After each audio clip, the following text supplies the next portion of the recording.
അഭിഷേകമേ കാറ്റായി വീശണമേ, കാറ്റായി വീശണമേ.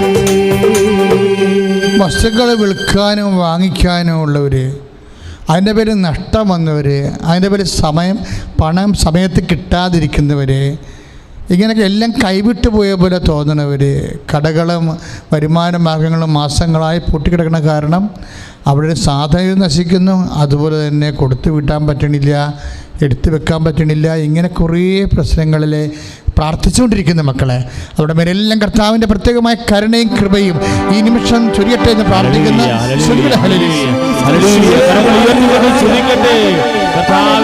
വസ്തുസംബന്ധമായ എല്ലാ മേഖലകളിലേക്ക് സ്പർശിക്ക് നന്ദി പറയുന്ന കർത്താവേ, ഹല്ലേലൂയ ഹല്ലേലൂയ ഹല്ലേലൂയ. അതുമൂലം സാമ്പത്തിക ഞെരുക്കത്തിലും ജപ്തിക്കുരുക്കിലും കഴിയുന്നവരെ സമർപ്പിക്കുന്ന കർത്താവേ, ഹല്ലേലൂയ ഹല്ലേലൂയ ഹല്ലേലൂയ. കൃപയാലേ കൃപയാലേ കൃപയാൽ അനുദിനവും, കൃപയാലേ കൃപയാലേ കൃപയാൽ അനുദിനവും. ബലഹീനതയിൽ ബലമേകി ബലവാനായോർ നടത്തിയിരുന്നു, ബലഹീനതയിൽ ബലമേകി ബലവാനായോർ നടത്തിയിരുന്നു. കൃപയാലേ കൃപയാലേ കൃപയാൽ അനുദിനവും, കൃപയാലേ കൃപയാലേ കൃപയാൽ അനുദിനവും. ബലഹീനതയിൽ ബലമേകി ബലവാനായോർ നടത്തിയിരുന്നു, ബലഹീനതയിൽ ബലമേകി ബലവാനായോർ നടത്തിയിരുന്നു. കൃപയാലേ കൃപയാലേ കൃപയാൽ അനുദിനവും, കൃപയാലേ കൃപയാലേ കൃപയാൽ അനുദിനവും. സ്തുതിക്കട്ടെ, ഹല്ലേലൂയ ഹല്ലേലൂയ. കരങ്ങൾ ഉയർത്തിക്കൊണ്ട് സ്തുതിക്കട്ടെ. കർത്താവായ ദൈവമേ, അവിടുത്തെ സാന്നിധ്യം വെളിപ്പെടുത്തണമേ കർത്താവേ, അവിടുത്തെ കൃപ നിറയ്ക്കണമേ കർത്താവേ. ഇപ്പോൾ ശുശ്രൂഷയിൽ പങ്കെടുക്കുന്ന മക്കള്, ഷഹീന ടിവിയിൽ പങ്കെടുത്ത് പ്രാർത്ഥിക്കുന്ന മക്കള്, യൂട്യൂബിൽ കണ്ട് പ്രാർത്ഥിക്കുന്ന മക്കള്, കർത്താവേ പല സമയങ്ങളിൽ സമയം കിട്ടുമ്പോൾ കണ്ട് പ്രാർത്ഥിക്കുന്ന മക്കള്, അവർ സമർപ്പിക്കുന്ന നിയോഗങ്ങള്, അവരുടെ കുടുംബത്തിന്റെ ദുരിതങ്ങൾ വേദനകള് കർത്താവേ ഏറ്റെടുക്കുന്നതിനെ ഓർത്ത് നന്ദി പറയുന്നു. അമ്മേ പരിശുദ്ധ ദൈവമാതാവേ, കൃപാസനത്തിൽ പ്രത്യക്ഷയായ പരിശുദ്ധി അമ്മേ, മാധ്യസ്ഥം വഹിക്കണമേ എന്ന് പ്രാർത്ഥിക്കുന്നു. ഹല്ലേലൂയ ഹല്ലേലൂയ ഹല്ലേലൂയ. യേശുവേ ആരാധന, യേശുവേ ആരാധന. ഹല്ലേലൂയ ഹല്ലേലൂയ ഹല്ലേലൂയ. യേശുവേ യേശുവേ യേശുവേ യേശുവേ. പരിശുദ്ധ പരമ ദിവ്യകാരുണ്യത്തിന് നേരവും ആരാധനയും സ്തുതിയും പുകഴ്ചയും ഉണ്ടായിരിക്കട്ടെ. പ്രിയമുള്ളവരെ, കുടുംബത്തിൽ സമാധാനം ഇല്ലാത്തവർ, പിന്നെ ജോലിക്ക് പൈസ കൊടുത്തവർ, അവരെ അഡ്മിഷൻ വിദേശ രാജ്യങ്ങളിൽ എടുത്തവർ, പക്ഷെ പോകാൻ പറ്റാതെ വരുന്നവർ, ചിലർ വിദേശ ജോലി മാത്രം നോക്കിക്കൊണ്ടിരിക്കുന്നവർ, നാട്ടിലെ ജോലി അന്വേഷിക്കാൻ മനസ്സില്ലാത്തവർ, അത് അവരുടെ അഭിമാനമോ ദുരഭിമാനമോ എന്തോ ഒരു മാനസികമായ ഒരു തകർച്ച. മറ്റുള്ളവരെല്ലാം ബന്ധുക്കളും സ്വന്തപ്പെട്ടവരും എല്ലാം വിദേശത്ത് പോയത് കാരണം നാട്ടിൽ ജോലി നോക്കാനുള്ള ഒരു കുറച്ചിൽ. ഇങ്ങനെയൊക്കെ കുറേ പാപകരമായ ദൈവത്തെ നിരക്കാത്ത ജഡിക മനോഭാവങ്ങൾ സൂക്ഷിക്കുന്ന അനേകം മക്കൾ കുടുംബത്തെ തകർക്കുന്നുണ്ട്. ശരിക്കും ദൈവത്തെ നിരക്കാത്ത കാര്യമാണ്. ബന്ധുക്കളെല്ലാം കാനഡയിൽ പോയെന്ന് പറഞ്ഞ് ഞാനും പോയില്ലെങ്കിൽ ഞാനിങ്ങനെ PSC ടെസ്റ്റ് എഴുതുമെന്ന് പറഞ്ഞുകൊണ്ടിരിക്കുന്ന ആൾക്കാരുണ്ട്. എന്ത് പരിപാടിയാണ്! അവർക്കതിൻ്റെ സത്യം മനസ്സിലാക്കാൻ പറ്റണില്ല. അവരുടെ ഈഗോ ഭയങ്കര ശക്തമാണ്. പിന്നെ ചെറിയ പണമൊന്നും പോരാ, ലക്ഷങ്ങൾ തന്നെ ശമ്പളം വേണം എന്ന് ആഗ്രഹിക്കുന്നവരുണ്ട്. വിദ്യാർത്ഥികളുടെ കൂട്ടത്തിലുമുണ്ട്. ഇതൊന്നും ആഗ്രഹിക്കുന്നതല്ല സംഭവം. പണത്തിന് ഭയങ്കരമായ, അതായത് ജീവിച്ചാൽ പോരാ, എല്ലാവരെക്കാളും അടിച്ചു പൊളിച്ച് ജീവിക്കണം, അല്ലെങ്കിൽ അതൊരു ജീവിതമല്ല എന്ന് വിചാരിച്ചുകൊണ്ട് വേവലാതിപ്പെടുന്ന കാലം ഇങ്ങനെ മാറുന്നതനുസരിച്ച് മനുഷ്യനൊരു തരം ഭ്രാന്തനായിക്കൊണ്ടിരിക്കുകയാണ്. കാണുമ്പോൾ ഭയങ്കര സിമ്പിളായിട്ട് ഇങ്ങനെ അടിച്ചു പൊളിച്ചൊക്കെ നിൽക്കണ കാണാം, പക്ഷെ ഭയങ്കര വട്ട് കേസുകളാണ് 14. ഈ വട്ടുകേസുകളെ ചികിത്സിക്കുന്നത് ഭയങ്കര പാടാണ് വീട്ടുകാർക്കും. എത്ര എണ്ണമാണെന്നറിയാം, കെട്ടാതെയും ജോലിയില്ലാതെയും ജോലി അന്വേഷിച്ച് ഇപ്പം തന്നെ ഫ്ലൈ ചെയ്ത് പോകണമെന്ന് പറഞ്ഞുകൊണ്ട് മാത്രം നാട്ടിൽ ജോലി അന്വേഷിക്കാതെ കറങ്ങി നടക്കുന്ന ഒരു ഇത് മാത്രമാണ്. എല്ലാം വട്ട് കേസാണ് ശരിക്കും പറഞ്ഞാൽ. അവർക്കൊക്കെ ബോധം ഉണ്ടാകണം ശരിക്കും. കാരണം അവർക്ക് ബോധം ഉണ്ടാകണമെന്ന് പറഞ്ഞു കഴിഞ്ഞാൽ ജീവിക്കാൻ വേണ്ട ഉള്ളത് മാത്രം എനിക്ക് തരണം കർത്താവേ എന്ന് പറയണം. അതിൽ തൃപ്തിപ്പെടാനുള്ള ബോധം ഉണ്ടാകണം. അതാണ് സാമാന്യ ബോധം എന്ന് പറയുന്നത്. സാമാന്യ ബോധം അല്ലാത്തത് വട്ടാണ് ശരിക്കും. കാര്യം ജീവിക്കാനുള്ളൊരു ബോധം, ജീവിക്കാനുള്ള ആവശ്യം, അടിസ്ഥാനത്തിൻ്റെ ആവശ്യമുള്ള, അതായത് മറ്റുള്ളവരുടെ മുമ്പ് കൈ നീട്ടാതെ ജീവിക്കാനുള്ളത് എനിക്ക് തരണം എന്നാണ് മനുഷ്യൻ ആദ്യം ദൈവത്തോട് പറയേണ്ടത്. അല്ലാതെ ബന്ധുക്കൾ സ്വന്തപ്പെട്ടവരൊക്കെ കോടികൾ സമ്പാദിക്കുന്നു, അതുപോലെ സമ്പാദിച്ചിലെ ജീവിതം ആകത്തിലും ചിന്തിച്ച് നടക്കുന്നവരുണ്ട്. അവരുടെ പേരെല്ലാം കർത്താവിൻ്റെ വിശുദ്ധമായ രക്തം തളിക്കപ്പെടണം. അതൊക്കെ ബാധകളാണ് ശരിക്കും പറഞ്ഞാൽ. ബാധിച്ചവർ എന്തോ ഒരു ലോകത്തിൻ്റെ വിഷപ്പകർച്ച ബാധിച്ചവരാണ്. ഇതിന് ബാധ, ഈ ബാധയാണ് ഉച്ചാരണം ചെയ്യേണ്ടത്. അല്ലാതെ പിശാച് കിടന്ന് വിളിച്ച് കൂപ്പിട്ടൊരു കാര്യമില്ല. മനുഷ്യനെ ബാധിച്ചിരിക്കുന്നത് അവൻ്റെ ഈഗോ പിശാചാണ്. ആ പിശാച ഉച്ചാരണം ചെയ്യപ്പെടേണ്ടത്. അങ്ങനെയുള്ളവരുടെ മേലാണ് കർത്താവിൻ്റെ വിശുദ്ധമായ രക്തം തളിക്കപ്പെടേണ്ടത്. ശ്രദ്ധിക്കട്ടെ.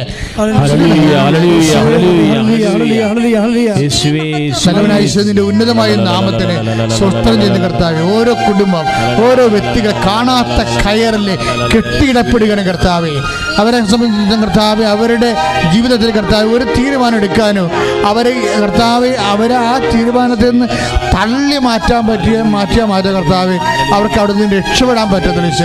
അങ്ങനെയുള്ളവർക്ക് എന്തെല്ലാം ബന്ധനങ്ങൾ കർത്താവ് മോചിക്കുന്നതിന് വേണ്ടി യേശുക്രിസ്തുവിന്റെ നാമത്തിൽ ഞാൻ അവരുടെ ബന്ധനങ്ങളെ യേശുവിന്റെ നാമത്തിൽ അടിച്ചു മാറ്റുന്നു. ശ്രുതികട്ടെ.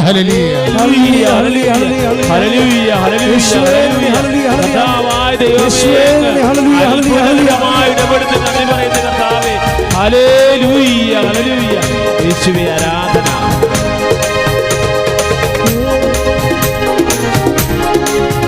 യേശുവേ ആരാധന, യേശുവേ ആരാധന. അഭിഷേകമേ, അഭിഷേകമേ, കാറ്റായി വീശണമേ, ഉയർത്തി വീശി കാറ്റായി വീശണമേ, അഭിഷേകം അഭിഷേകമേ, അഭിഷേകമേ, കാറ്റായി വീശണമേ, കാറ്റായി വീശണമേ. പരിശുദ്ധ പരമദിവ്യകാരുണ്യത്തിന് ബാക്കിമാവിൻ്റെ പ്രാർത്ഥനകൾ, ജീവിതാവശ്യങ്ങൾക്കുള്ള പ്രാർത്ഥനകൾ നമ്മൾ അവസാനം പ്രാർത്ഥിക്കുക. ആരാധനയുടെ അവസാനം 12:45 പ്രാർത്ഥിക്കുക. പ്രിയമുള്ളവരെ, നമ്മുടെ ശുശ്രൂഷ ദൈവവചന സന്ദേശ ശുശ്രൂഷയിലേക്ക് പ്രവേശിക്കുക. ഈ ദിവസങ്ങളിൽ കൃപാസനത്തിലൊരു സാക്ഷി നിങ്ങൾ കണ്ടു കാണും. ആ സാക്ഷ്യം ഇതാണ്. പള്ളിപ്പുറത്തെ ഒരു ചേച്ചിയുടെ സാക്ഷ്യമാണ്.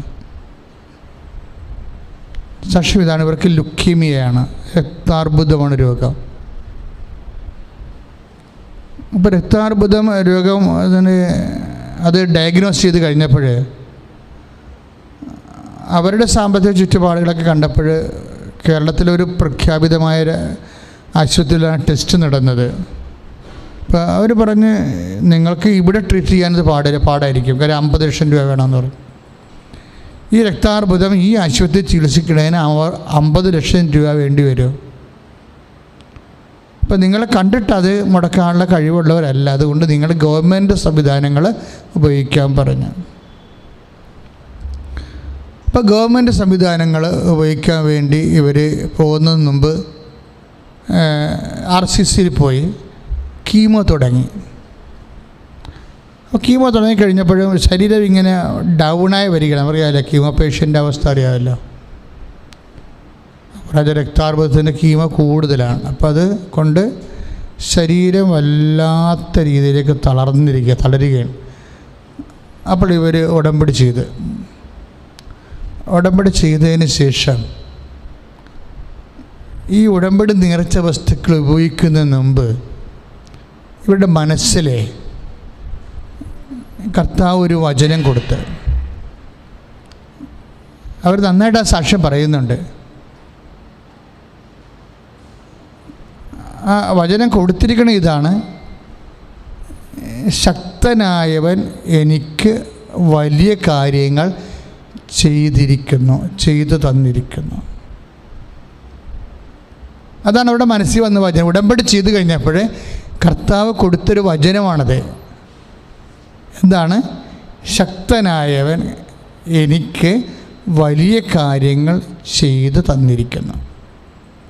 വിശുദ്ധ ലൂക്കായുടെ സുവിശേഷമാണ് 1-49 വാക്യം.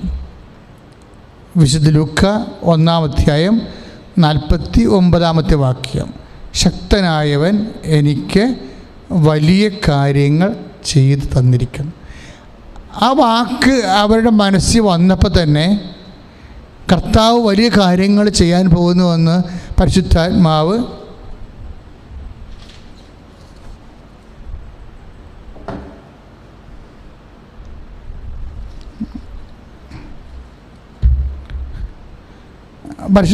അവർക്ക് ബോധ്യപ്പെടുത്തി കൊടുത്ത്. അപ്പോൾ ചേച്ചിയുടെ ഭർത്താവിന് ആണ് ലുക്കീമിയ. അപ്പോൾ ചേച്ചിയുടെ ഭർത്താവിന് കീമോ കഴിയുമ്പോൾ വളരെ ഡൗൺ ആയിപ്പോയ ആൾ. അപ്പോൾ ചേച്ചി വന്ന് ഉടമ്പടി എടുത്തപ്പോൾ ചേച്ചി കിട്ടിയ വചനം ഇതാണ്: ശക്തനായവൻ എനിക്ക് വലിയ കാര്യങ്ങൾ ചെയ്തു തന്നിരിക്കുന്നു. അപ്പോൾ ഉടനെ അവരെന്നാ ചെയ്യുന്നത് വെച്ചാൽ, ഭർത്താവിന് നേർച്ച വസ്തുക്കൾ കൊടുക്കുന്നതിന് മുമ്പ്, ഉടമ്പടി തൈലം ഒക്കെ കൊടുക്കുന്നതിന് മുമ്പ് അവർ ഈ വചനം ഒരു പേപ്പറിൽ എഴുതി അവിടെ വെച്ച്, ആ പേപ്പറിലാണ്, ആ വചനം എഴുതിയ പേപ്പറിലാണ് നേർച്ച വസ്തു വെച്ചിരിക്കുന്നത്. അതെന്താ കാര്യം?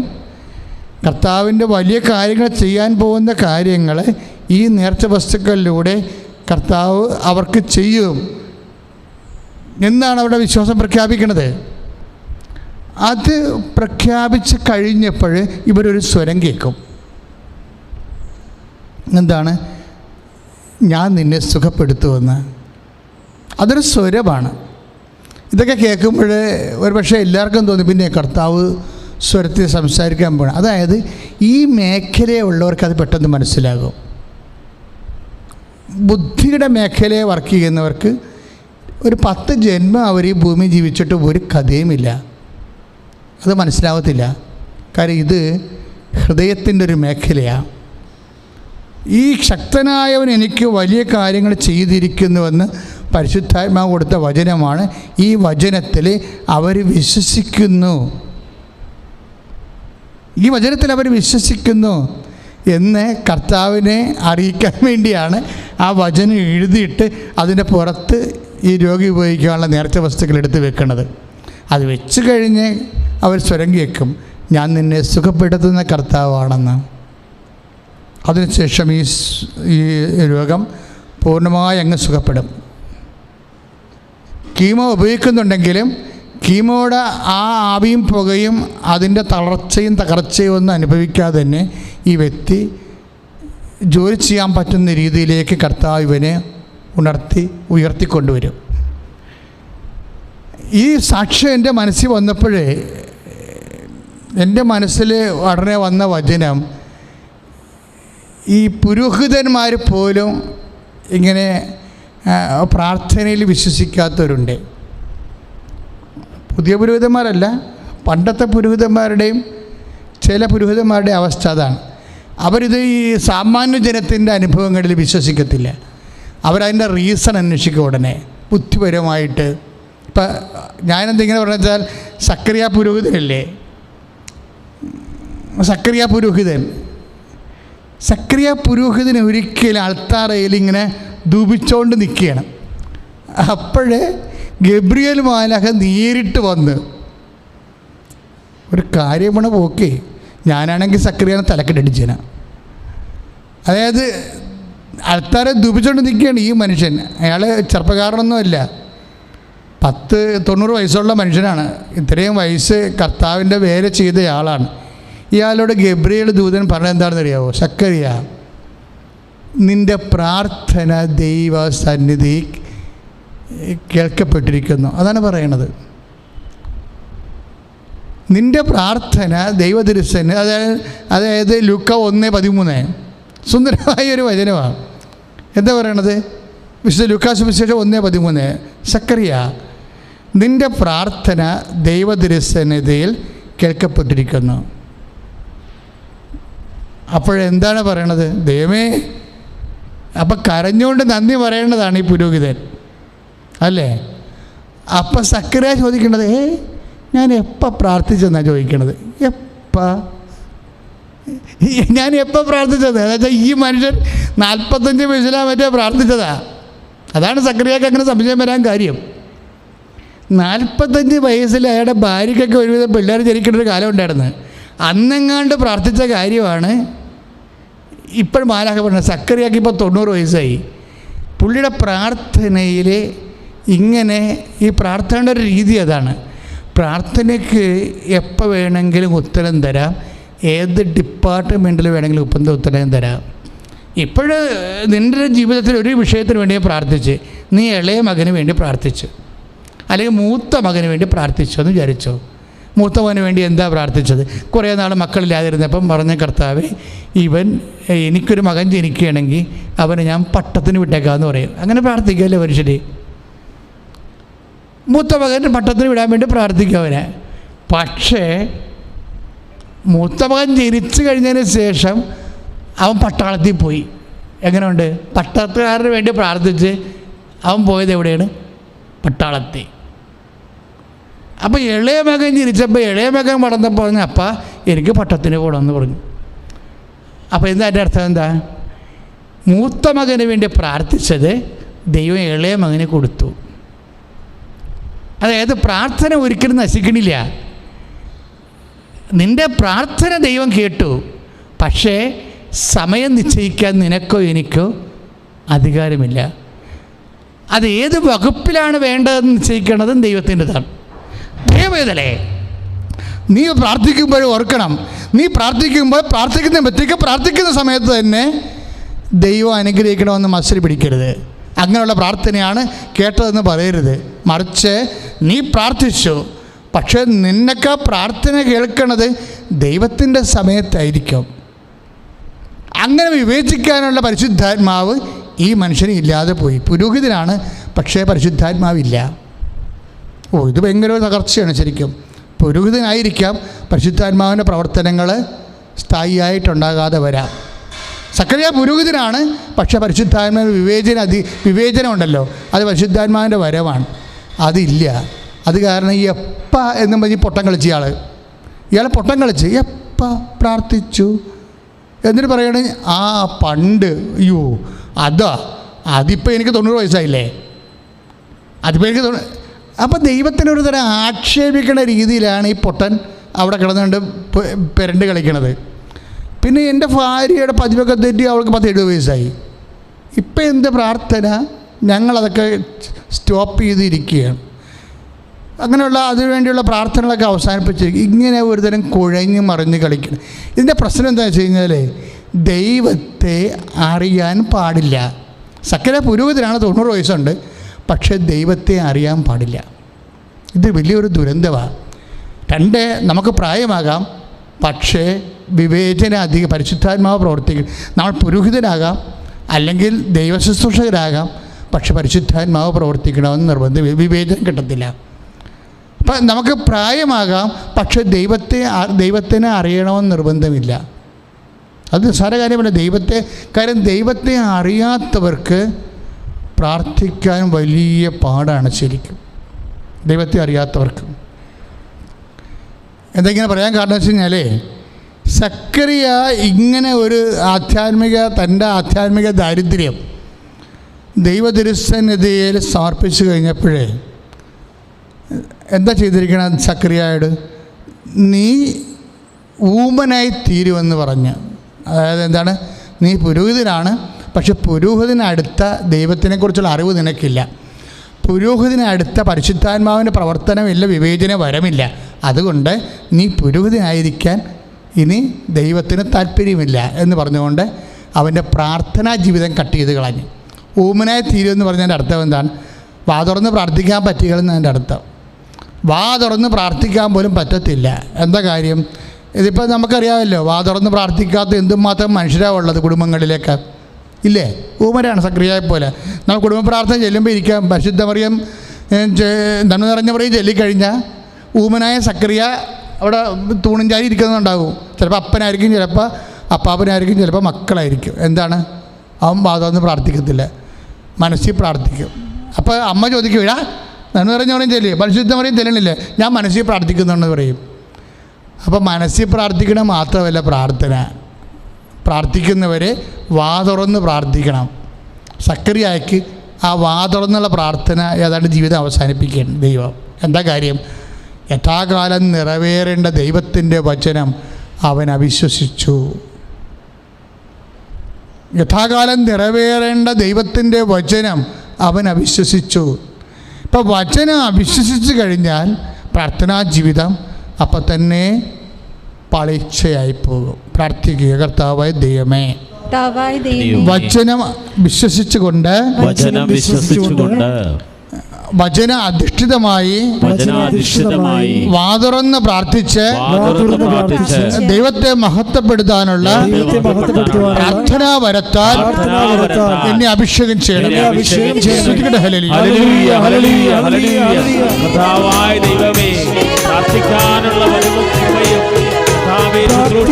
ഓരോ മക്കൾക്കും പ്രാർത്ഥിക്കാൻ പഠിപ്പിക്കണമേ ഈശോയെ.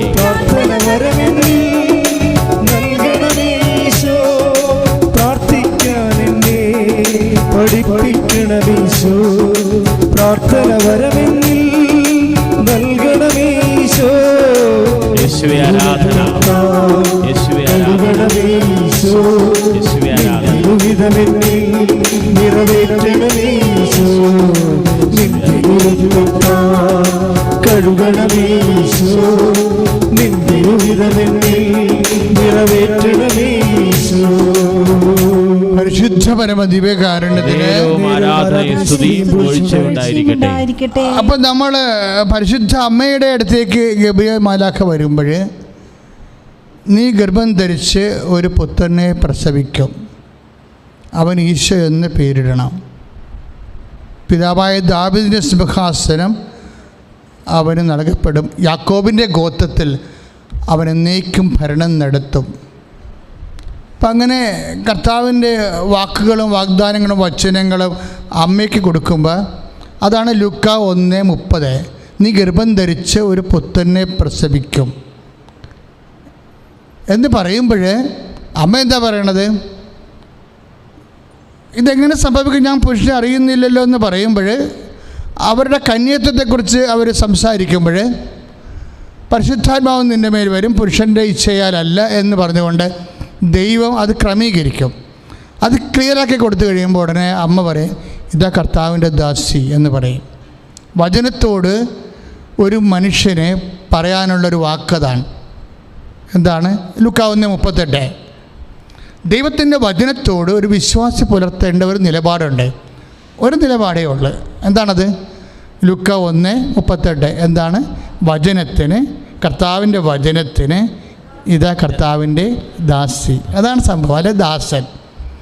ഇതാണ് ഒരു വചനത്തോട് ഒരു വിശ്വാസം കൈവരിക്കേണ്ട ഒരു നിലപാടെന്ന് പറയണത്. സക്രിയ നിലപാട് കൈവരിച്ചില്ല എന്നുള്ളതാണ് വചനം. അതുകൊണ്ടാണ് അവനോട് പ്രാർത്ഥിക്കേണ്ടതെന്ന് പറഞ്ഞിട്ട് ലൂക്കാ 1:20 പറയണ്ടേ, നീ മൂകനായി തീരും. ലൂക്കാ 1:20, നീ മൂകനായി തീരും. എന്താ കാര്യം? യഥാകാലം നിറവേറേണ്ടതാണ് ദൈവത്തിൻ്റെ വചനം. കാര്യം, കാലം, വചനം നിറവേറേണ്ട കാലം ആരുടേതാണ്? ദൈവത്തിൻ്റെതാണ്. നമുക്ക് കാലം നിശ്ചയിക്കാൻ പറ്റത്തില്ല. സക്രിയ 45 വയസ്സ് വരെ പ്രാർത്ഥിച്ച്, പക്ഷെ അവൻ്റെ പ്രാർത്ഥന കേട്ടിരിക്കണ 90 വയസ്സിലാണ്. കാലം ആര് നിശ്ചയിച്ചു? ദൈവം നിശ്ചയിച്ചു. അതാണ് പ്രശ്നം.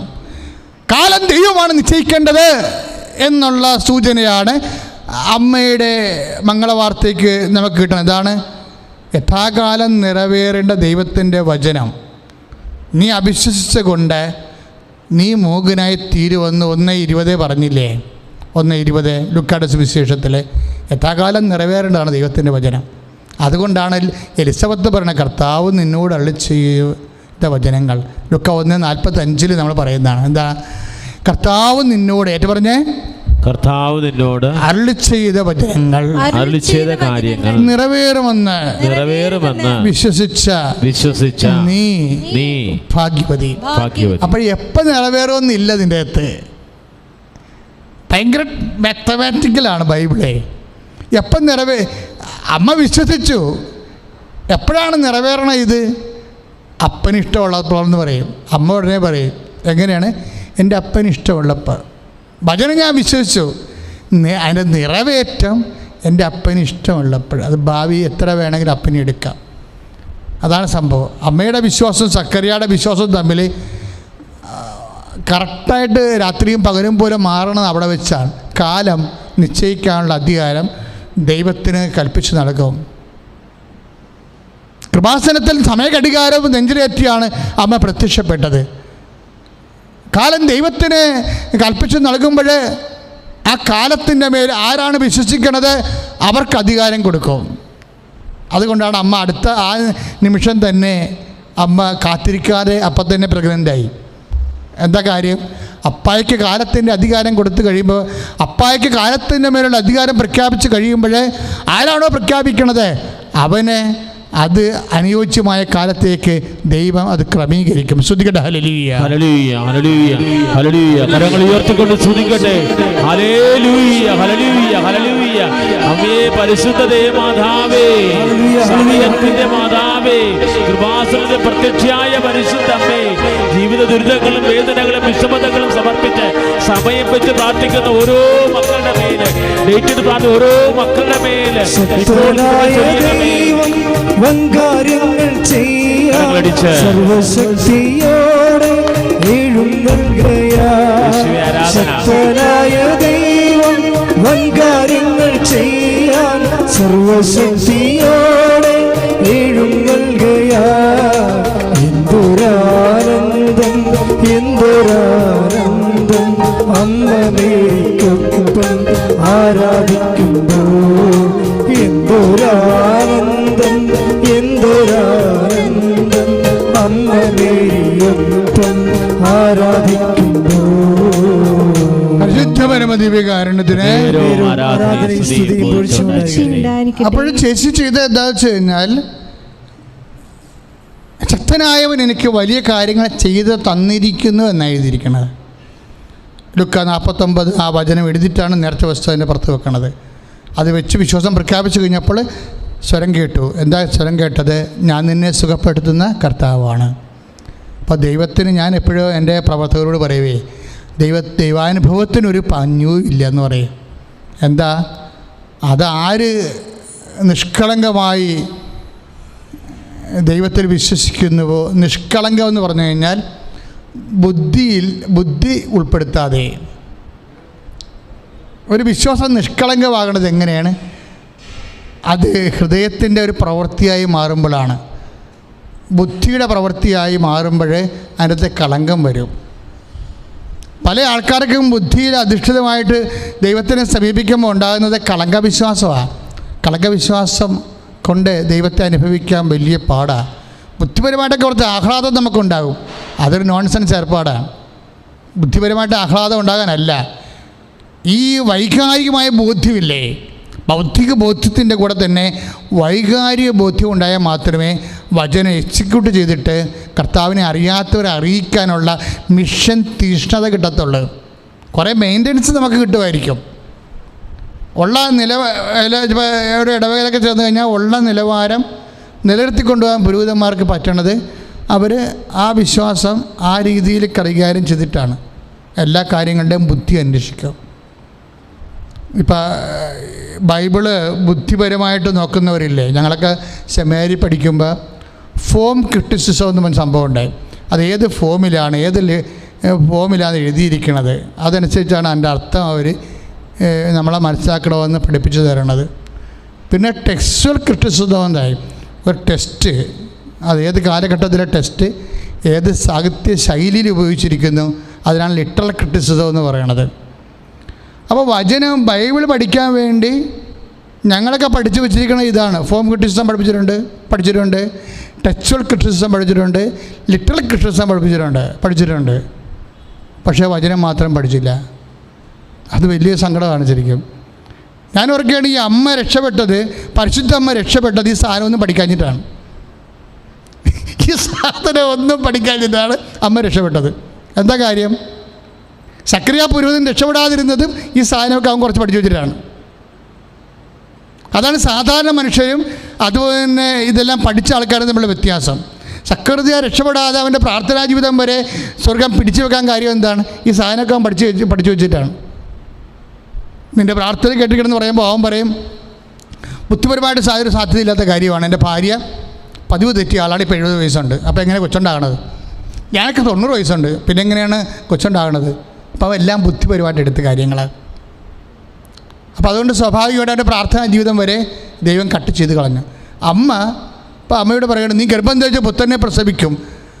അപ്പോൾ ഇതെങ്ങനെ സംഭവിക്കും? ഞാൻ പുരുഷനെ അറിയുന്നില്ലല്ലോ, കന്യാ ജീവിതമാണ് അവർ ആഗ്രഹിച്ചത്.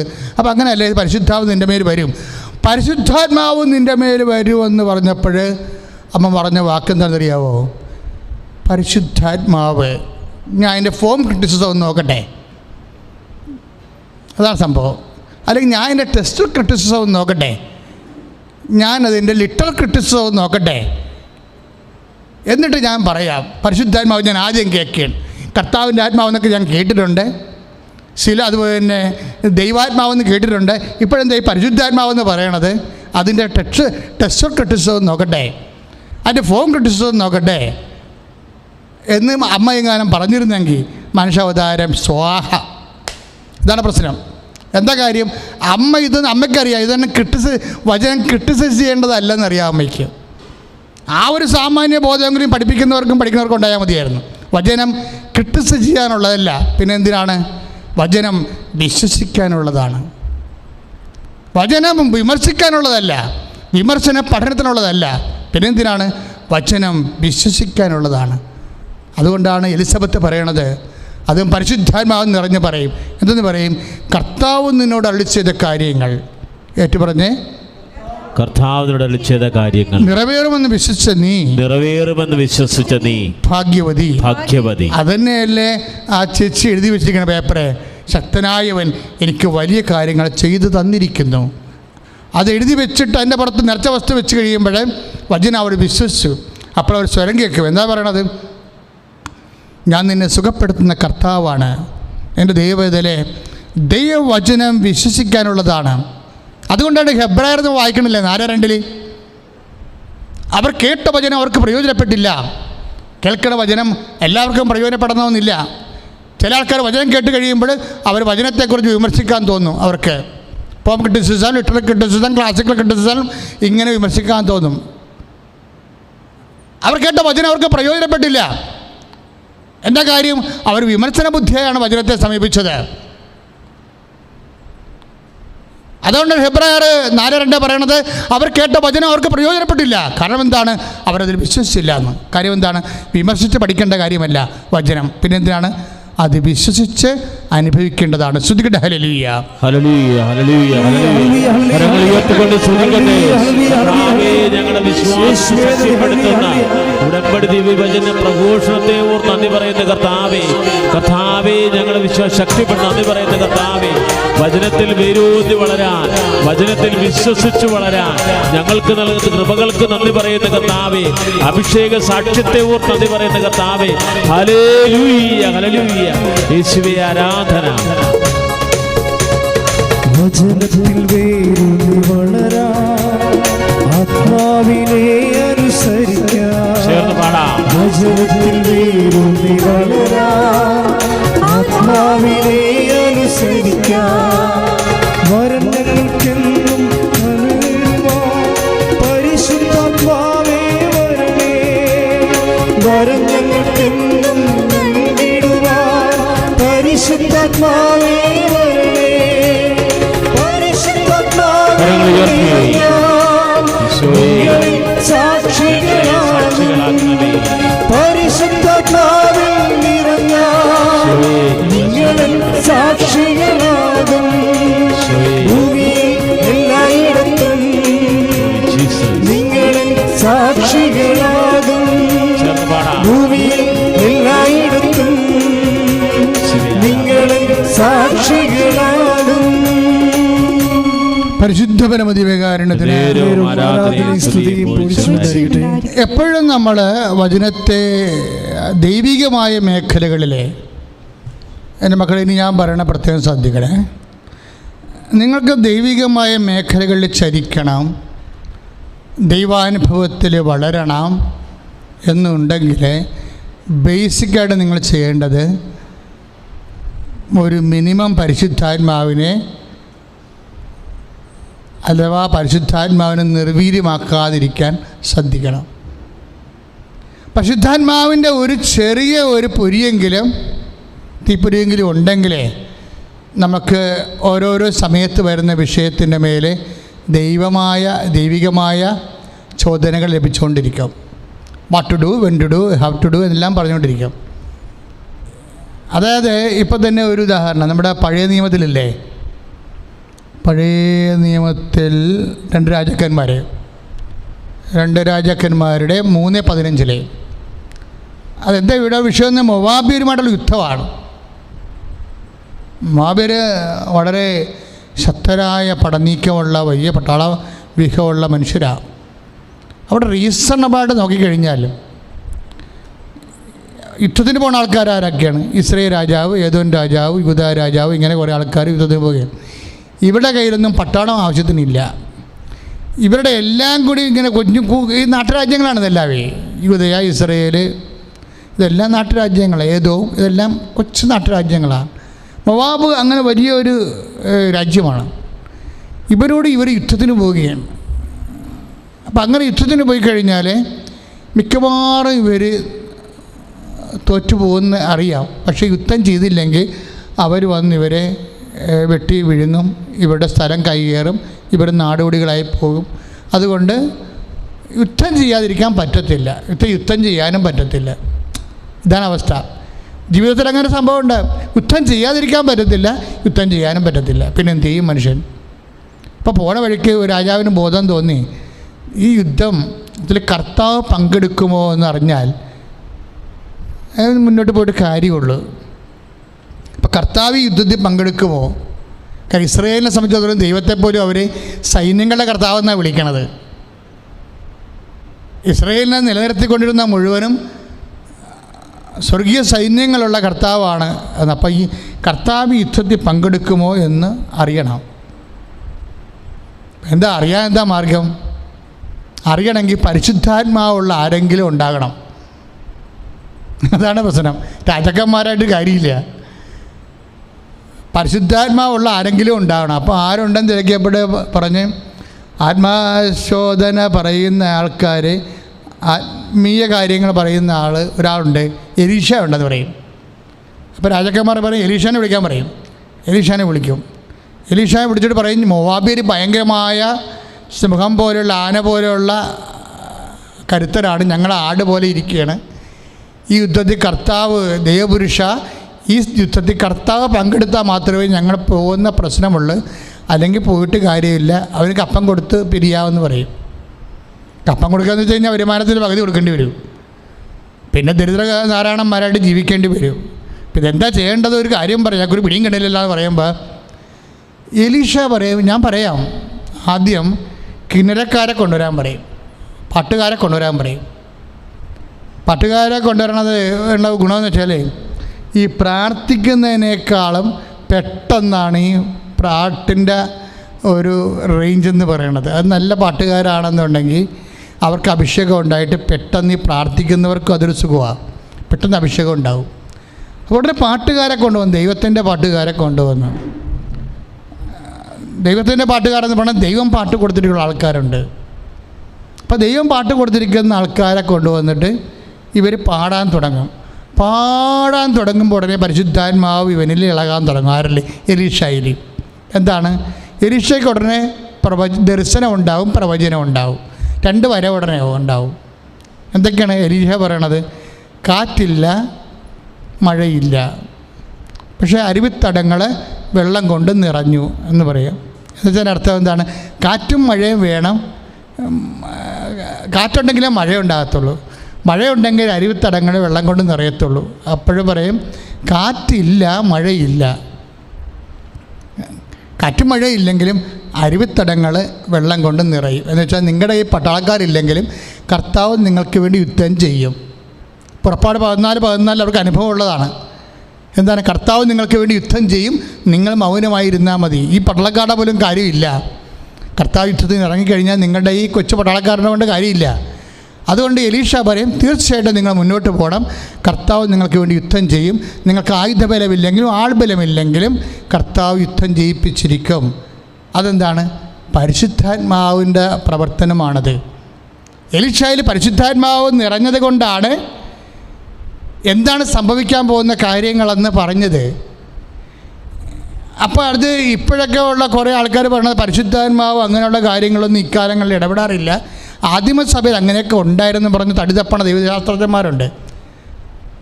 ഞങ്ങൾ പഠിക്കുന്ന കാലത്ത് ഞങ്ങളെയൊക്കെ പഠിപ്പിച്ചിട്ടുള്ള ആൾക്കാരുടെ നിലപാടതായിരുന്നു. ആദിമസഭയിൽ ഭയങ്കര പരിശുദ്ധാത്മാവായിരുന്നു, അതിന് പരിശുദ്ധാത്മാവ് ഉണ്ടായിട്ടില്ല, ഇങ്ങനെയുള്ള കാര്യത്തിൽ ഇടപെടത്തില്ല. സഭയുടെ കുല പ്രബോധന കാര്യങ്ങൾക്കൊക്കെ ഇടപെടത്തുള്ളത് പറഞ്ഞ് പരിശുദ്ധാത്മാവിൻ്റെ ദാരിദ്ര്യം അനുഭവിച്ച കാരണം അവർ പരിശുദ്ധാത്മാവിനെ നിഷേധിക്കുകയാണ് ചെയ്തത്. അതുകൊണ്ട് വരണ്ട ഒരു ആധ്യാത്മിക ജീവിതം പലർക്കും വരാൻ കാരണം അതാ. കാര്യം പരിശുദ്ധാത്മാവ് നിരന്തരമായിട്ട് സഭയിൽ പ്രവർത്തിക്കുകയാണ്. ഇന്ന കാര്യങ്ങളെന്നല്ല, എല്ലാ കാര്യങ്ങളിലും. നീ ആരെ കല്യാണം കഴിക്കണമെന്ന് വരെ പരിശുദ്ധാത്മാവ് പറയും. കാര്യം എന്താണ്? നീ ദൈവവേദനായതുകൊണ്ട്. കാര്യം എന്താണ്? ദൈവവേദന ദൈവരാജ്യത്തിലുള്ള ആളാണ്. ദൈവരാജ്യത്തിലുള്ള ആൾക്കാരുടെ കാര്യം ദൈവാത്മാവിനാൽ നയിക്കപ്പെടുന്നവരാണ് അവർ. അതാണ് റോമ 8:14 നമ്മൾ വായിക്കണത്. ദൈവാത്മാവിനാൽ നയിക്കപ്പെടുന്നവരെ ദൈവത്തിൻ്റെ മക്കളാണ്. ദൈവത്തിൻ്റെ മക്കളെന്ന് പറയുമ്പോൾ അവർ മോക്ഷരാജ്യത്തിൻ്റെ അവകാശികളാണ്. അപ്പം മോക്ഷരാജ്യത്തിന് അവകാശികളായിട്ടുള്ളവർ അവരുടെ ദൈവത്തിൻ്റെ രാജ്യമുണ്ട്, ദൈവത്തിൻ്റെ സന്തതികളാണ് അവർ. അവിടെ കാരണം അന്വേഷിക്കുന്നത് പരിശുദ്ധാത്മാവാണ്. സ്തുതിക്കട്ടെ. Hallelujah, hallelujah, hallelujah, hallelujah, hallelujah. കരങ്ങൾ ഉയർത്തിക്കൊണ്ട് സ്തുതിക്കട്ടെ. Hallelujah, hallelujah, hallelujah. കർത്താവായ ദൈവമേ, ദൈവരാജ്യത്തിൻ്റെ അവകാശികളായിട്ട് ഞങ്ങൾ ഓരോരുത്തരെയും വചനാഭിഷേകത്താൽ രൂപാന്തരപ്പെടുത്തണമേ. ഈ ശുശ്രൂഷ കണ്ട് ഓരോ അനുഗ്രഹിക്കണമേ. ശക്തി പകർന്നിടണേ, കരങ്ങളടിച്ചുകൊണ്ട് പരിശുദ്ധാത്മാവേ ശക്തി പകർന്നിടണേ, അവിടുത്തെ ബലം ആവശ്യമെന്ന് കർത്താവേ നീ അറിയുന്നു. അവിടുത്തെ ബലം ആവശ്യമെന്ന് കർത്താവേ നീ അറിയുന്നു. പരിശുദ്ധാത്മാവേ ശക്തി പകർന്നിടണേ, പരിശുദ്ധാത്മാവേ ശക്തി പകർന്നിടണേ. ദൈവവചന ഗായകനായ ദാവീദിനും പരിശുദ്ധാത്മാവെന്ന് അറിഞ്ഞൊരു മനുഷ്യനാണ്. വർഷങ്ങളായിട്ട് പരിശുദ്ധാത്മാവ് അറിഞ്ഞ കാര്യം അവന് യുദ്ധം പഠിപ്പിക്കാഞ്ഞ കാരണം നമ്മൾ എങ്ങനെയാണ്. അതാണ് ഞാൻ യുദ്ധമൊന്നും പഠിച്ചിട്ടില്ലെന്ന് സാവൂളിനോട് അവൻ പറയണില്ലേ. ജെസ്സി അവനെ പഠിപ്പിക്കാഞ്ഞ കൊണ്ടാണ്. യുദ്ധം പഠിപ്പിച്ചില്ല എന്നുണ്ടെങ്കിൽ സൈന്യങ്ങളുടെ കർത്താവിനെ അവന് കൂടെ കൂട്ടാൻ അറിയാം. വിശ്വാസം കൊണ്ട്, പ്രത്യാശ കൊണ്ട്, ദൈവസ്നേഹം കൊണ്ട്. ആടുകളെ ചെന്നായ്ക്കൾ ആക്രമിക്കുമ്പോഴേ അവൻ കർത്താവിനെയാണ് വിളിക്കുന്നത്. അപ്പം അങ്ങനെ കർത്താവിനെ കൂടെ കൂട്ടിക്കൊണ്ട് നടന്നിരുന്ന ആളാണ് ദാവീദ്. അതിനിടക്കാണ് സാവൂളിന് ദുരാത്മാവ് ബാധിച്ചത്. സാവൂളിന് ദുരാത്മാവ് ബാധിച്ചപ്പോൾ അവന് മാനസികമായ രോഗവും അതുപോലെ അത്യാഗ്രഹവും ഒക്കെ ഇങ്ങനെ ബാധിച്ചു. അങ്ങനെ വന്നപ്പോൾ അതെല്ലാം ദുഷ്ടാത്മാവിൻ്റെതാണ്. അപ്പം ദുഷ്ടാത്മാവ് ബാധിച്ചു കഴിഞ്ഞപ്പോൾ ഈ ദുഷ്ടാത്മാവിനെ എതിർക്കാൻ എന്താ മാർഗം? അന്ന് ഇത് എന്താ മാർഗമെന്ന് ചോദിക്കും. അപ്പോൾ പറയും, ഇവിടെ ജെസ്സയുടെ ഒരു മകനുണ്ട്, അവൻ കിന്നരം വായിക്കുകയാണെങ്കിൽ തീർച്ചയായിട്ടും ഇവന് സൗഖ്യം ഉണ്ടാവുമെന്ന്. കാര്യം കിന്നരം വായിക്കുന്ന പാട്ടുകാരാണ്. പരിശുദ്ധാത്മാവ് പ്രവർത്തിക്കുക. എലീഷായി പ്രവർത്തിച്ച അത് ആത്മാവാണ്. എലീഷായിൽ പാട്ടുകാർ പാടിയപ്പോഴാണ് ശരിക്കും എലീഷയ്ക്ക് പരിശുദ്ധാത്മാവ് നിറഞ്ഞത്. ഇസ്രായേലിൻ്റെ ഒരു ദൈവിക അനുഭവത്തിൻ്റെ പാരമ്പര്യമാണത്. അപ്പം സാവൂളിന് ദുരാത്മാവ് ബാധിച്ചു കഴിഞ്ഞപ്പോൾ സാവൂളിനെ രക്ഷപ്പെടുത്താൻ എന്താ മാർഗം?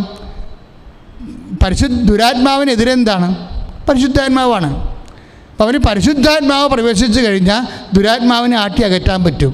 പരിശുദ്ധാത്മാവ് പ്രവർത്തിക്കാൻ എന്താ മാർഗം? അതിന് പരിശുദ്ധാത്മാവ് പാടി പാടുമ്പോൾ പരിശുദ്ധാത്മാവ് പ്രവർത്തിക്കുന്ന ഒരാളിവിടെ ഉണ്ടെന്ന് പറയും. ആരാണത്? ജെസ്സയുടെ മകൻ. വിളിക്കവനെന്ന് പറയും. അവനെ വിളിച്ചിട്ട് അവൻ കിന്നരം കൊണ്ട് പാടാൻ തുടങ്ങും. 16:23 ആ വചനമാണ്. 1 സാമുവേൽ 16:23 നമ്മൾ വായിക്കണില്ലേ? ദാവീദ് കിന്നരം മീട്ടിയപ്പോൾ ദാവീദിൻ്റെ ദുരാത്മാവ് അവന് ശമനം ഉണ്ടായെന്നാണ് പറയുന്നത്. കാര്യം എന്താണ്? കിന്നരം മീട്ടുമ്പോൾ പാട്ട് കേട്ടിട്ടല്ലേ, മ്യൂസിക് തെറാപ്പിയൊന്നുമല്ല. വിശ്വാസി കിന്നരം വായിച്ചാൽ, വിശ്വാസി വാതുറന്ന് പാടിയാൽ അവൻ്റെ ഉള്ളിൽ നിന്ന് പരിശുദ്ധാത്മാവ് വരും. അതുകൊണ്ടാണ് ഞാനൊരു പാട്ടുകാരെ അംഗീകരിക്കാത്തത്. പള്ളികളിലൊക്കെ വാതുറന്ന് പാടണം. എന്തുമാത്രം കൊമരങ്ങൾ നമ്മൾ കാണുന്നുണ്ടാണ്. ഒരെണ്ണത്തിന് വായിലും പരിശുദ്ധാത്മാവില്ല. ചിലപ്പോൾ ബ്രാൻഡിയുടെ മണം വരണ കാണാം. ഞാൻ കുറേ പള്ളികളിൽ ഇരുന്നിട്ടുള്ളതാണ്. ഞാൻ ഇന്ന് വരെ പരിശുദ്ധാത്മാവ് വാതുറന്ന പാടുന്ന ആൾക്കാർ ഞാൻ കണ്ടിട്ടില്ല. ഞാൻ അവന്മാരെക്കൊന്നും ശ്രദ്ധിക്കത്തുമില്ല.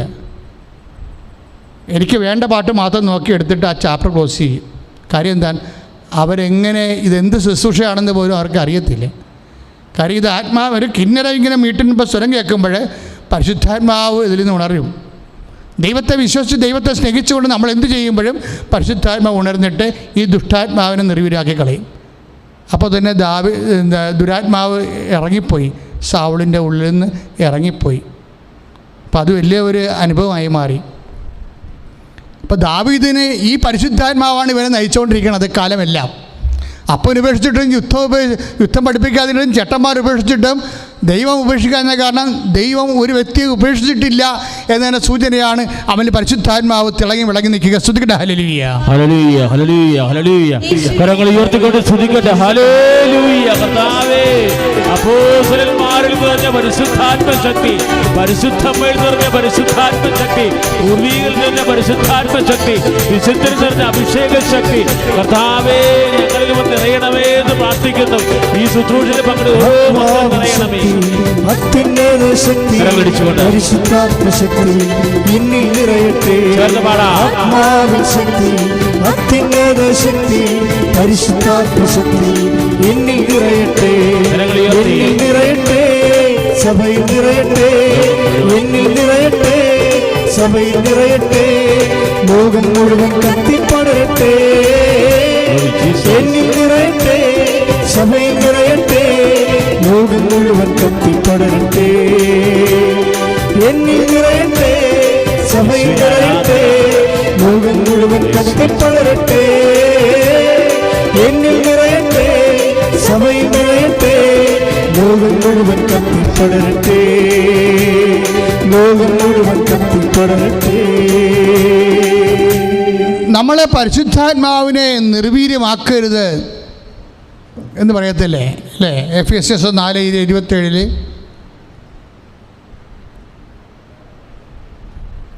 എഫെസ്യസ് 4:27 പരിശുദ്ധാത്മാവിനെ നിർവീര്യമാക്കരുത്, ദുഃഖിപ്പിക്കരുത്. 4:30 വരെ വചനങ്ങൾ. പരിശുദ്ധാത്മാവിനെ ദുഃഖിപ്പിക്കരുതെന്ന് പറയുന്ന 1 തെസ്സലോനിക്കൻസിൻ്റെ വചനങ്ങൾ 5:19 വചനങ്ങൾ. എന്താ പറയണമെന്ന്, എന്താ കാര്യം എന്നറിയാവോ? പരിശുദ്ധാത്മാവ് നിർവീര്യമായാലും പരിശുദ്ധാത്മാവ് ദുഃഖിപ്പിച്ചാലും എന്ത് പറ്റും? ഈ വിട്ടുപോയ ദുരാത്മാവ് തിരിച്ചു വരും. അവിടെയാണ് പ്രശ്നം കിടക്കുന്നത്. ഇപ്പോൾ എഫെസ്യസ് നമ്മൾ വായിക്കുന്നു 4:20 4:30 എന്താ വായിക്കണത്? പരിശുദ്ധാത്മാവിനെ ദുഃഖിപ്പിക്കരുത്. തെസ്സലോനിക്കൻസ് 5:19 നമ്മൾ വായിക്കുന്നു പരിശുദ്ധാത്മാവിനെ വേദനിപ്പിക്കരുത്. പരിശുദ്ധാത്മാവിനെ ദുഃഖിപ്പിച്ചാലും പരിശുദ്ധാത്മാവിനെ നിർവീര്യമാക്കിയാലും എന്താ സംഭവിക്കണത്? ഈ ദുരാത്മാവ് തിരിച്ചു വരും. പരിശുദ്ധാത്മാവ് മാറിയാൽ തീർച്ചയായിട്ടും ദുരാത്മാവ് തിരിച്ചു വരും. അതുകൊണ്ടാണ് ആത്മീയ ജീവിതത്തിന് ലീവില്ലെന്ന് പറയാൻ കാര്യം. ആത്മീയ ജീവിതത്തിൽ ലീവില്ല. ലോക്ക്ഡൗൺ ആയാലും പള്ളി അടച്ചിട്ടാലും നിൻ്റെ ആധ്യാത്മിക ജീവിതം അതനുസരിച്ച് നീ അടച്ചിടുകയാണെങ്കിൽ the unclean spirit will return to you. അവൻ തിരിച്ചു വരും. അവൻ്റെ സ്വഭാവത്തിന് തിരിച്ചു വരണം. അതിനെ കർത്താവിൽ പ്രവേശിച്ചിട്ട് പോലും അവനെ വചനത്താൽ അവൻ ഈശോ ആട്ടി ഓടിച്ചിട്ടും ലൂക്കാ പറയും അവൻ തൽക്കാലത്തേക്ക് വിട്ടുപോയെന്ന്. തിരിച്ചു വരുന്നിടത്താ തിരിച്ചു വരുന്നത് എന്ന് യേശുക്രിസ്തുവിൻ്റെ മനസ്സ് ശരീരം എപ്പോഴാണോ ബലഹീനമാകണത് അപ്പോഴവൻ തിരിച്ചു വരും. നമ്മൾ മർക്കോസ് 12 വായിക്കണില്ലേ? എന്താണ്? ആത്മാവ് സന്നദ്ധമെങ്കിലും ശരീരം ബലഹീനമാണ്. ശരീരം വിഷയമാണ്.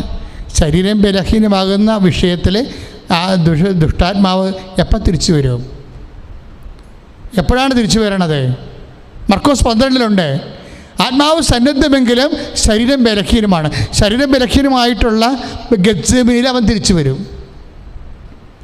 ഗെത്സേമനി തൊട്ട് കാൽവരി വരെ ഈ ദുഷ്ടാത്മാവും തിരിച്ചു വന്നിട്ട് കർത്താവിൻ്റെ കൂടെ പോണത് പാഷൻ ഓഫ് ക്രൈസ്റ്റിൽ നമ്മൾ കാണുന്നുണ്ട്. എപ്പോഴാണ് നിനക്ക് വിശപ്പുണ്ടാകണത്, എപ്പോഴാണ് കടമുണ്ടാകണത്, എപ്പോഴൊക്കെ രോഗമുണ്ടാകണത്, അപ്പോഴൊക്കെ ദുരാത്മാവ് തിരിച്ചു വരും. അപ്പോൾ വിശപ്പും കടങ്ങളും രോഗങ്ങളും വഴക്കുകളും ഉള്ളപ്പോൾ, ശരീരം ബലഹീനമാകുമ്പോൾ you must be so discern. എന്താ കാര്യം? ഇവൻ തിരിച്ചു വരണ സമയമാണ്. നല്ലപ്പം തിരിച്ചു വരത്തില്ല. പ്രാർത്ഥിക്കുക, കർത്താവായ ദൈവമേ, ദുഷ്ടാത്മാവ് തിരിച്ചു വരുമെന്ന് എന്നോട് പറഞ്ഞിട്ടുണ്ട്. കർത്താവേ, എൻ്റെ ശാരീരികമായ അവശതകളിലെ വിവേശതകളിലെ ഞാൻ പ്രാർത്ഥന ജാഗ്രതയിലെ കഴിഞ്ഞുകൂടാൻ എന്നെ അഭിഷേകം ചെയ്യണമേ. ശ്രുതികട്ടെ ഹല്ലേലൂയ, ഹല്ലേലൂയ, ഹല്ലേലൂയ, ആത്മാവേ, ഞങ്ങളിൽ വന്ന് അഭിഷേകമാകണമേ, ഞങ്ങളിൽ വന്ന് കൃപ ചൊരിയണമേ. ദൈവത്തിന്റെ ആത്മാവേ, ഞങ്ങളിൽ വന്ന് അറിയണമേ. ദൈവത്തിന്റെ അഭിഷേകത്തിന്റെ ആത്മാവേ, ഈ ശുശ്രൂഷയിൽ പങ്കെടുക്കുന്ന ഓരോ മക്കളിലും ശുദ്ധാത്മാവിന്റെ ദൈവാത്മാവിന്റെ അഭിഷേകം ഉണ്ടാകട്ടെ.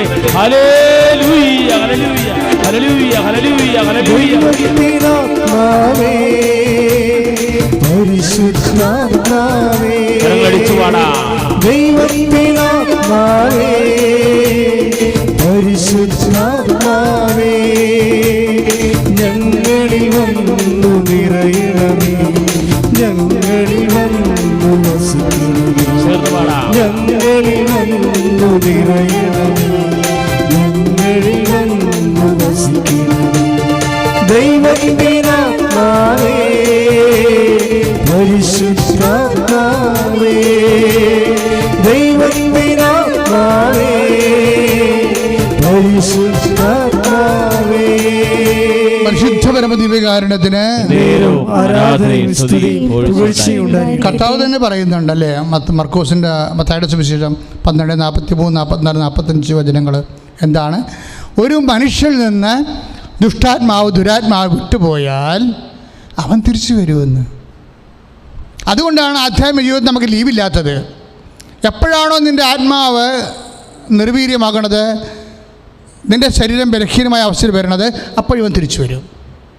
ഇപ്പോൾ മർക്കോസിൻ്റെ മത്തായിയുടെ സുവിശേഷമില്ലേ 12, 43, 44, 45. എന്താണ്? ഒരു മനുഷ്യനിൽ നിന്ന് ദുഷ്ടാത്മാവ് വിട്ടുപോയാൽ അവൻ ഊഷരമായ ഭൂമികളെ അലഞ്ഞു തിരിഞ്ഞും തന്നെക്കാൾ ശക്തരായ 7 പേരെ തിരിച്ചു വരും. തിരിച്ചു വരണതേ നമ്മൾ തന്നെ വരണമെന്നൊരു നിർബന്ധവും ഇല്ല. ഇതിനോട് ബന്ധപ്പെട്ട ആരിലും വരാം. ഇപ്പം സാവുള്ള ദുരാത്മാവ് ഉണ്ടായില്ലേ, കിന്നരം വായിച്ച വിട്ടുപോയാലോ, അത് തിരിച്ചു വന്നില്ലേ? സാവുള്ള ദുരാത്മാവിനെ ആട്ടിപ്പായച്ചത് ആരാണ്? ദാവീദിൻ്റെ കിന്നരമായനെയാണ്. അപ്പോൾ സാവുള്ളിൽ നിന്ന് ദുരാത്മാവ് വിട്ടുപോയി. എന്നിട്ട് 12, 43 മത്തായിയുടെ സുവിശേഷ പ്രകാരം ഇവൻ തിരിച്ചു വന്ന് ആരിലേക്ക് വന്നു? ദാവീദിലേക്ക് വന്നു. വർഷങ്ങൾക്ക് ശേഷം ദുരാത്മാവാണ് വന്നത്. ഇവൻ ഉറങ്ങി എഴുന്നേറ്റപ്പോഴാണ് ബർശിബ കുളിക്കണ കാണുന്നത്. അപ്പോൾ തന്നെ ഇവനെല്ലാം മറന്ന് അവൾ വിളിക്കാൻ പറഞ്ഞു. പിന്നെ വ്യഭിചാരമായി. പിന്നെ അവളുടെ ഭർത്താവിനെ കൊല്ലലായി. അങ്ങ് ഉറിയാടെ കൊലപാതകം എന്താ സംഭവിച്ചിരിക്കുന്നത്? സാവൂളിനെ നിന്ന് ആട്ടിയകറ്റിയ ദുരാത്മാവ് ദാവീദിലേക്ക് തിരിച്ചു വന്നിരിക്കുകയാണ്. നമ്മൾ 2 സാമൂഹ്യം വായിക്കുന്നതാണ്. 2 സാമൂഹ്യൻ്റെ 14, 11, 14 എന്താണ്?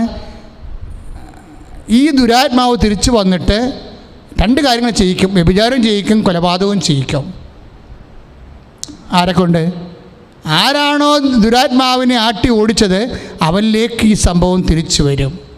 2 സാമൂഹ്യൻ്റെ 11:4 അതുപോലെ തന്നെ 11-15 തിരുവചനങ്ങളെല്ലാം ഈ സംഭവം തിരിച്ചു വരികയാണ്.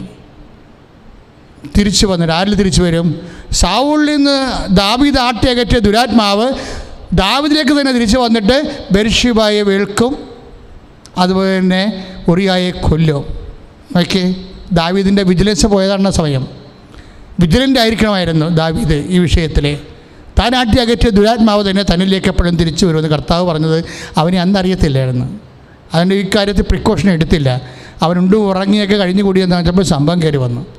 ഇതോടുകൂടി ഇവന് അങ്കലാപ്പായി. പക്ഷേ എന്താ പ്രശ്നം വെച്ച് കഴിഞ്ഞാൽ വർഷങ്ങളായിട്ട് പരിശുദ്ധാത്മാവ് നിറഞ്ഞത് കാരണം അവനൊരു ആനുകൂല്യം ഉണ്ടായിരുന്നു. എന്താണ് ആനുകൂല്യം? വ്യഭിചാരം കൊലപാതകവും തള്ളിക്ക് വരുമ്പോൾ ഉടനെ സ്വാഭാവികമായിട്ട് അപ്പായ അവനെ തള്ളിപ്പറയുമെന്ന് ഉറപ്പാണ്. അപ്പായ അവനെ തള്ളിപ്പറഞ്ഞാലും വർഷങ്ങളായിട്ട് ഇവന് ജീവിച്ച പരിശുദ്ധാത്മാവുണ്ട്.